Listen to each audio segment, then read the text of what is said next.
What is up, guys? It's me, back with another video, and today I'm going to be sharing with you my top 10 most anticipated films for 2021. Now, because of coronavirus, I'm pretty sure that I speak for most people when I say that 2020 was nowhere near as satisfying as we all thought it was going to be at the start of 2021, when it came to films or when it came to cinematic releases and stuff like that. I'm pretty sure I speak for most people when I say that. And because of coronavirus, most of the films on this list we actually would have seen already if coronavirus wasn't a thing, because studios had to push their films back a year so that it could come out in the cinemas like normal, just to avoid risk of coronavirus. So most of the films on this list would have been were actually scheduled to release this year, but because of coronavirus that was not the case. So without further ado, let's just get into it, shall we? So at number 10 we have Ghostbusters Afterlife, starring Paul Rudd and Finn Wolfhard. Now, the reason why it's at number 10 and not any higher on my list is that I am still sceptical that it could be a disappointment and flop. I don't know why, I just have a gut feeling. I don't know why, but I just have a feeling that it might flop and I might get disappointed. So I don't really want to get my hopes all the way up for this film, but I am still excited. For it. Because of the trailer. I mean, the Ecto one's fully back. I mean, you can see they're chasing down the Slimer in it. That part really got me hyped, and it definitely triggered my dad's childhood. I remember seeing his face when he saw the trailer for the first time. So this film is currently sitting at a release date of the 11th of June, 2021. So anything can happen. The same for all of these films. Anything could happen from now until then. The releases could change. They could be even. None of these films could even release this year. They might all have to go back another year, but who knows? Fingers crossed that doesn't happen. But yeah, Ghostbusters Afterlife is currently sitting at 11th of June. I am still pretty excited, even though it's at number 10. At number 9 is Halloween Kills, starring Jamie Lee Curtis.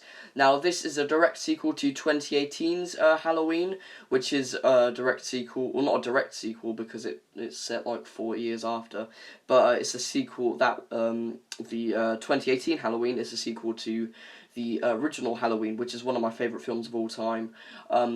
So yeah, we don't know much about this film now. We've had a few teasers. And that's pretty much all we can say. We've seen what happens after, from Jamie Lee Curtis's point of view, Laurie Strode's point of view.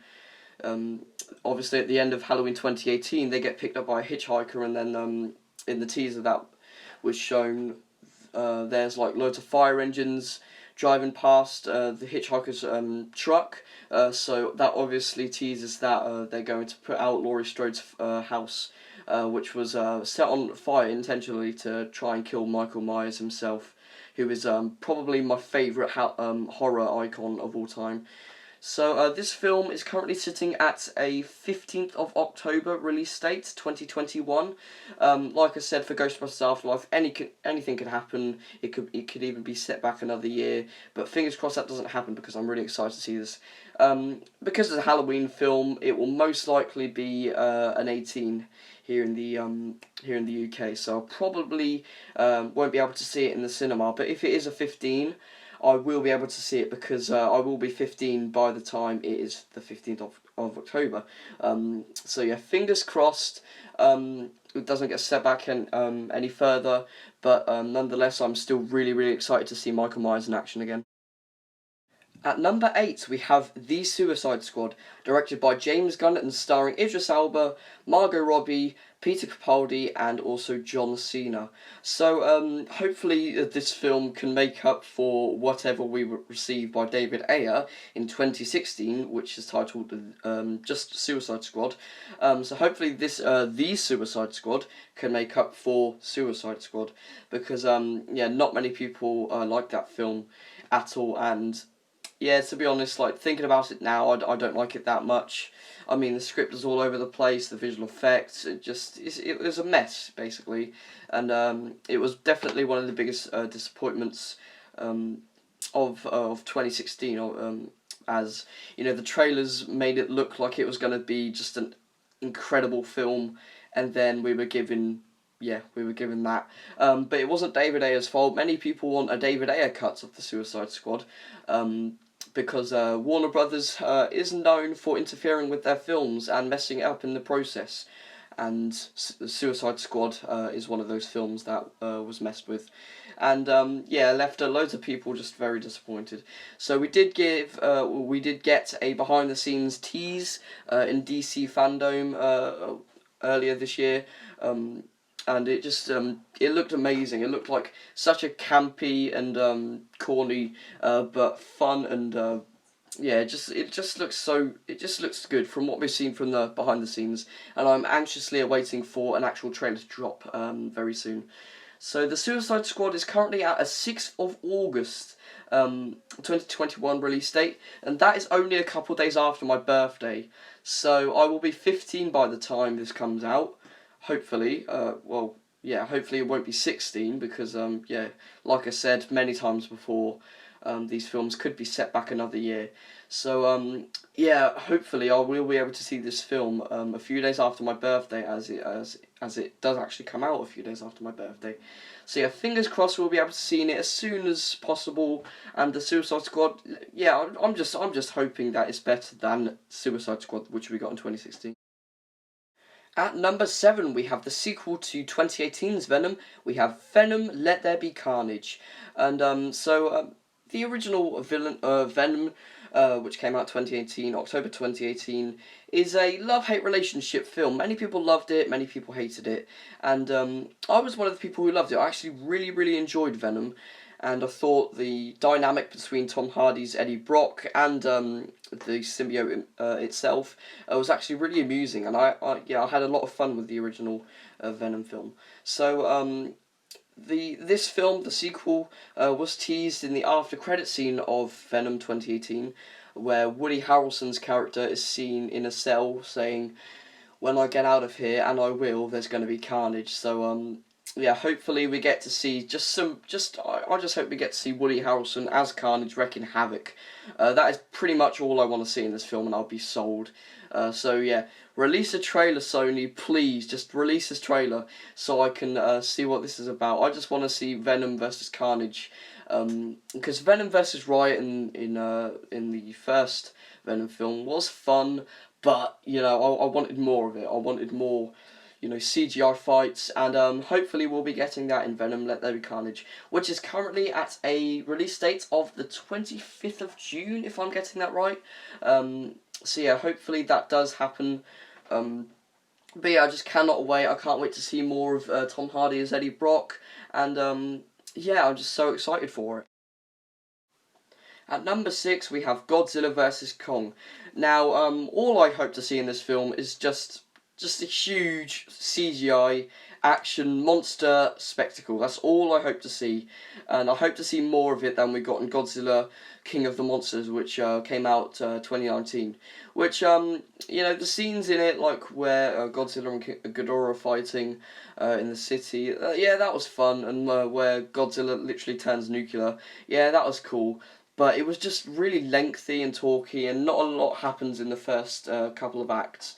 And then, obviously, there was 2014's Godzilla, the first Godzilla, which Godzilla King of the Monsters is a sequel to. I actually quite liked. I thought Godzilla fighting, what are those called? Mutos, I think they're called? Something like that. That was cool. And then Kong Skull Island, which is probably my favourite MonsterVerse film to date. I really liked it. I think I liked it much more than most people. But just seeing Kong, just go crazy on a bunch of helicopters, that was incredible. I hope to see all of the action that we got in Godzilla 2014 and Kong Skull Island mixed together in one. So, I just can't wait for this film.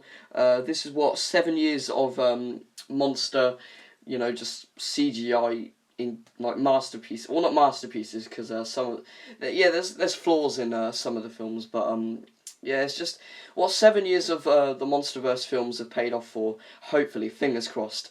So this film is currently sitting at 21st of May 2021 release date. which is actually not that far away. It's only 5 months from now, when I'm currently recording this video. So yeah, hopefully it's as good as we all can imagine in our heads. At number 5, we have Mission Impossible 7, which actually hasn't got a title yet. So hopefully it's not just called Mission Impossible 7, as the past 3 films have got a title: Ghost Protocol, Rogue Nation, and Fallout. So hopefully we'll be getting a official title of what Mission Impossible 7 will be called very, very soon. So the Mission Impossible films just keep getting better and better. Like the original one from 1996, is alright. It's like when I want to watch a spy film starring Tom Cruise, aka Mission Impossible, I wouldn't put that film on, and neither I wouldn't put on Mission Impossible 2 either, which is still good and it has some good old John Woo action in it. Mission Impossible 3, I actually really like, one of my favourite Mission Impossible films. And then we have Ghost Protocol, which might just be in my top 2 favourite Mission Impossible films. Ghost Protocol was breathtaking. And then we have Rogue Nation, which was also very good, and Fallout, which is probably, yeah, definitely my favourite Mission Impossible film. Just the stunts, the action was incredible, and it's definitely known as one of the best action films of the 2010s. I say that along with many other people. So Mission Impossible 7 stars Tom Cruise as always as Ethan Hunt. We even have Hayley Atwell, who's known for her role as Peggy Carter in the Peggy Carter series, and also Captain America: The First Avenger. And we've got the usual crew. We've got Simon Pegg as Benji. I believe we're getting Ving Rhames as well, and yeah, just all the other crew, all the other usual crew that we used to see in these amazing films. Yeah, to be honest, we don't know much about this film as of now. I mean, most of you hearing this now would have heard Tom Cruise going mental. I believe it was some of the crew members on the set of Mission Impossible 7. You can easily find the audio of him just shouting, going crazy at these guys on YouTube somewhere. You can easily find it there. But hopefully this film means that much to him, that he is making the scene and cussing out these producers or whatever.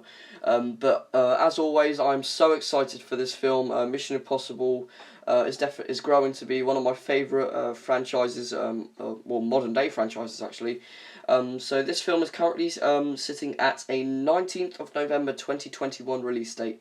So that is quite a while away, 11 months away, almost a year away, but hopefully it's worth the wait. At number 4, we have the untitled sequel to Spider-Man Far From Home, which at the moment is being called Spider-Man 3. So this is probably the most talked about Marvel film that is being produced at the moment. I mean, there's talks of loads and loads of original cast members from the original Spider-Man trilogy, Sam Raimi's Spider-Man trilogy. There's so many people in talks joining the cast in this. I mean, I'm pretty sure it's been confirmed that Alfred Molina, who played Dr. Octopus in Spider-Man 2, is returning as that same character in this film, which is by itself is breathtaking. But there's also talks of Tobey Maguire and Andrew Garfield all returning as Spider-Man in this film alongside Tom Holland. I mean, that's just incredible. If that happens, that's incredible. I don't believe it's been confirmed yet, but I believe they're trying to get him to do so, or they're talking to those two in trying to, returning as the role. I believe I saw somewhere on Instagram that they're trying to get Willem Dafoe returning as Norman Osborn / Green Goblin, which will be awesome as well, and also Kirsten Dunst as MJ, and also Emma Stone as Gwen Stacy returning. So we've got a hell of a lot of actors returning. We also got Benedict Cumberbatch as Doctor Strange in this film as well, which is just going to be, if all of these actors join, it's going to be one of the biggest Marvel films to date. It's going to be incredible, and if coronavirus is completely gone, it will definitely reach $1 billion at the box office. Which is basically the standard for Marvel films at the moment, and Disney itself. I mean, nearly every film that Disney is putting out at the moment, well, not this year because, a lot of people are very cautious in going to the cinema because of COVID-19, but most of the films that Disney put out now get over $1 billion at the box office, which is just incredible. So At the moment, Spider-Man 3 is currently sitting at a 5th of July release date. So, yeah, it's going to be a blockbuster. I mean, it's just definitely going to be a film to look forward to in the summer of 2021. So, yeah, let me know if you're excited for this film as much as me. MCU films that have ever been made. So hopefully this Black Widow film can also be up there as one of my favourites. I mean, I just can't wait to see Taskmaster as the villain. But you know, it's sad to know that once people see, or once the younger generation see Black Widow, they're all going to go, "Oh my God, it's Taskmaster from Fortnite! Oh my God, we got a skin of him in Fortnite!" Yeah, it just sucks that loads of kids only know very famous people that many people are very, what's the word? Very, what is it? Characters that are very special to people are only being recognised from being a skin in Fortnite, which I like Fortnite, but anyways, let's just not talk about Fortnite because this film isn't this whole video is not related to Fortnite in any way. At number 2, we have Zack Snyder's cut of Justice League. Now, 2017's Justice League, which was directed by Joss Whedon, is known as one of the most disappointing films of all time. This is another film like Suicide Squad, which came out in 2016, which was tinkered with by studio, the Warner Brothers, which shows as yeah, just I mean, there was the whole behind the scenes drama, about Henry Cavill's famous mustache. He couldn't shave it as Paramount needed it for Mission Impossible Fallout, and yeah, just all of that, and the tragedy that Zack Snyder's daughter passed away, so he had to step down from directing and was replaced by Joss Whedon. Who did a terrible job. I mean, let's face it, he did a terrible job of this film, which was surprising as he directed the original Avengers, 2012's Avengers, which was a very big hit everywhere.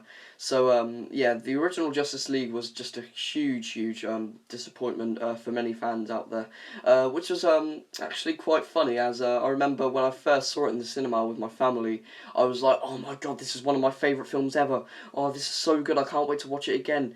Yeah, and now it's just, it's nowhere near as good as it was when it first came out. So Zack Snyder's Justice League, I'm just really, all I want is for this film to be better than Joss Whedon's cut, and I just want it to be good.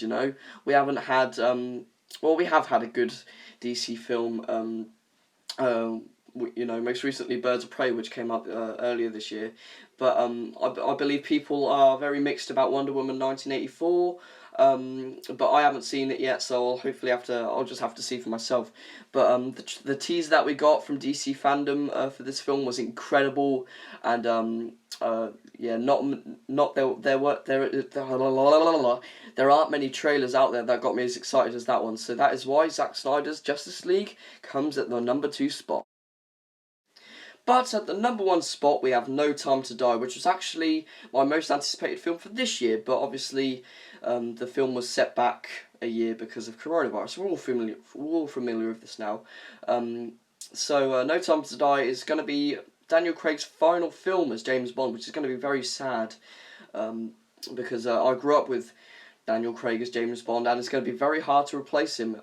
So No Time to Die also has Ralph Fiennes, we've got Christoph Waltz in it, and we have Rami Malek as the main villain, which I am very excited about, as I loved Rami Malek as Freddie Mercury in Bohemian Rhapsody, in the biopic of Queen, which is my favourite band of all time. So Rami Malek should hopefully be a great villain.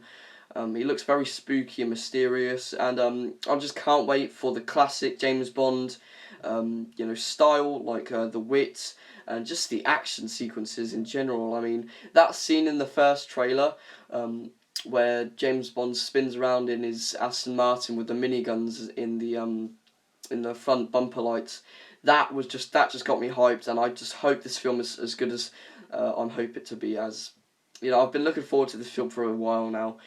So anyway, guys, that is my top 10 most anticipated films of 2021. Fingers crossed that all of these films do come out within the year of 2021. Hopefully we can see them and just enjoy them, you know. I mean, it's going to be really refreshing to see these films come out whenever they do. But like I said, hopefully they do come out in 2021. So thank you all for watching. Let me know what your favourite, what your most anticipated films for 2021 are. And without further ado, I'm going to end the video off here, and I'll see you guys later. Peace out.